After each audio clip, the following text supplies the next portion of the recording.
এক বছর পর খেলাম, অনেক মজার জিনিস একটা। এই শাকটা অনেক মজা খেতে। আসসালামু আলাইকুম, সবাই কেমন আছেন? আল্লাহর রহমতে আমি অনেক ভালো আছি। আপনাদের সঙ্গে আর একটা নতুন ব্লগ ভিডিও নিয়ে চলে আসলাম। আজকে আমি আপনাদের দেখাবো খেসারি শাক ভাজি। এই খেসারি শাকটা আমি কুচি কুচি করে কেটে নিয়েছি। দেখুন কিভাবে আমি কেটে নিয়েছি। অফ ক্যামেরাতে সব কেটে নিয়েছি আমি। এই শাকটা সিদ্ধ করার জন্য আমি এখানে লবণ আর পানি দিয়ে ভালোভাবে ফুটিয়ে নেব। তারপর শাকগুলো পানির ভিতরে দিয়ে দেব। এই শাকটা ভালোভাবে সিদ্ধ করে নেব। এই খেসারি শাকটা খেতে অনেক মজা এবং অনেক ভালো লাগে। যারা খাননি তারা অবশ্যই একবার ট্রাই করে দেখবেন, অনেক ভালো লাগবে।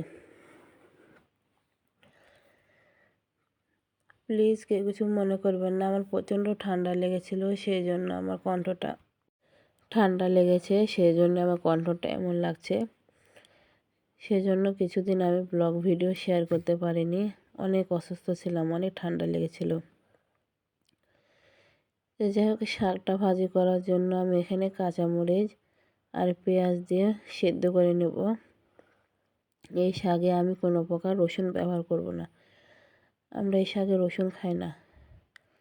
আপনারা যে যেভাবে খাবেন। অন্য চুলাতে আমি মাছ, আলু, বেগুন, টমেটো দিয়ে রান্না করার জন্য মাছ ভেজে নিচ্ছি। এটা নদীর মাছ। আপনাদের ভাইয়া মাছ ভাজা ছাড়া খেতে চায় না, কষানো মাছ খায় না। সেজন্য বেশিরভাগ সময় আমি মাছ ভেজে রান্না করি। এই মাছগুলো খেতে অনেক মজা ছিল। প্লিজ যারা এতক্ষণ আমার ভিডিওটা দেখলেন, প্লিজ সবাই একটা করে লাইক দিয়ে দেবেন। আমার পুরো ভিডিওটা দেখার জন্য সবাইকে অসংখ্য ধন্যবাদ। যারা আমার পুরো ভিডিওটা দেখবেন, অবশ্যই আমার পাশে থাকবেন। যারা আমার চ্যানেলটি সাবস্ক্রাইব করে পাশে আছেন, সবাইকে অসংখ্য ধন্যবাদ। এদিকে আমি তরকারিটা রান্না করার জন্য এখানে পেঁয়াজ ব্রাউন করে ভেজে নিয়ে তার ভেতরে বাটা মশলা, সব আমি বাটা মশলা দিয়েছি। শুধু হলুদ আর লবণ, হলুদের গুঁড়া দিয়েছি। এখানে আদা বাটা, রসুন বাটা, জিরা বাটা, পেঁয়াজ বাটা, কাঁচামরিচ বাটা, সব বাটা মশলা ব্যবহার করেছি। তারপর ওইদিকে আমি শাকটা আবার নেড়ে দিচ্ছি। এই শাকটা আমার প্রায় সিদ্ধ হয়ে গেছে। এই শাকটা প্রায় সিদ্ধ হয়ে গেলে আমি শাকটা নামিয়ে নেব। ওইদিকে ওই চুলাতে আমি তরকারিগুলো কষিয়ে নেব, সেজন্য তরকারিগুলো দিয়ে দিচ্ছি। আজকে আমি রান্না করেছি বেগুন আলু দিয়ে, টমেটো দিয়ে মাছ। আশা করি আপনাদের রেসিপিটি ভালো লাগবে। আমার ভয়েসটা দিতে অনেক সমস্যা হচ্ছিল, প্রচণ্ড ঠান্ডা লেগেছে তো প্লিজ কেউ কিছু মনে করবেন না। ভুল ত্রুটি হলে ক্ষমা দৃষ্টিতে দেখবেন।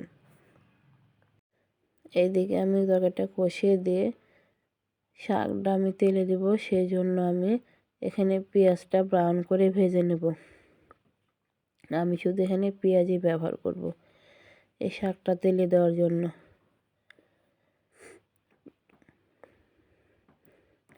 ভিডিওটা দেখতে থাকুন, অনেক ভালো লাগবে।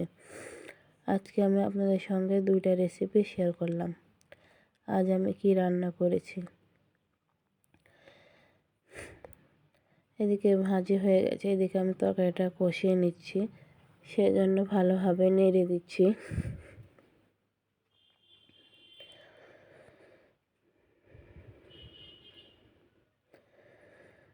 তরকারিটা প্রায় কষানো হয়ে গেছে। এদিকে আমার শাকের পেঁয়াজটা ব্রাউন করে ভাজা হয়ে গেছে। এখন আমি এর ভিতরে শাকগুলো দিয়ে দেব, দিয়ে ভালোভাবে ভেজে নেব। আমি যখন শাকটা ভাজছিলাম, এই শাকের অনেক সুন্দর ঘ্রাণ বের হচ্ছিল এবং অনেক মজা হয়েছিল খেতে। আমি খাওয়ার পরে ভয়েসটা দিচ্ছি তো, সেই জন্য বললাম। অনেক মজা হয়েছিল খেতে। এখানে শাকের চেয়ে দেখেন আমি মরিচের পরিমাণই বেশি দিয়েছি।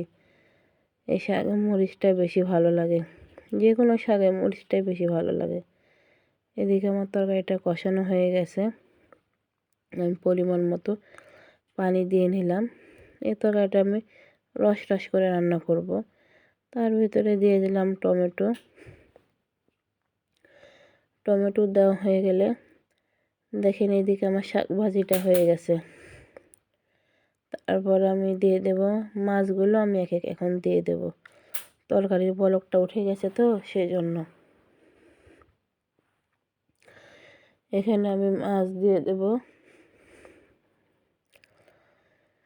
এটা কাঁচা মরিচের তরকারি, প্লিজ কালার দেখে কেউ কিছু মনে করবেন না।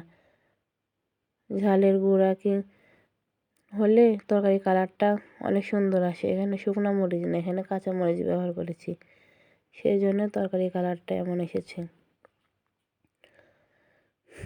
প্রায় আমার তরকারিটা হয়ে গেছে দেখুন। প্লিজ যারা আমার ফেসবুক থেকে আমার ভিডিওটা দেখছেন সবাই ফলো, লাইক, কমেন্ট, শেয়ার করে আমার পাশে থাকবেন। যারা ইউটিউব চ্যানেল থেকে দেখছেন তারা অবশ্যই সাবস্ক্রাইব করে রাখবেন। এদিকে দেখলেন আমার শাক ভাজিটা নামিয়ে নিয়েছি, এদিকে আমার এই তরকারিটা হয়ে গেছে।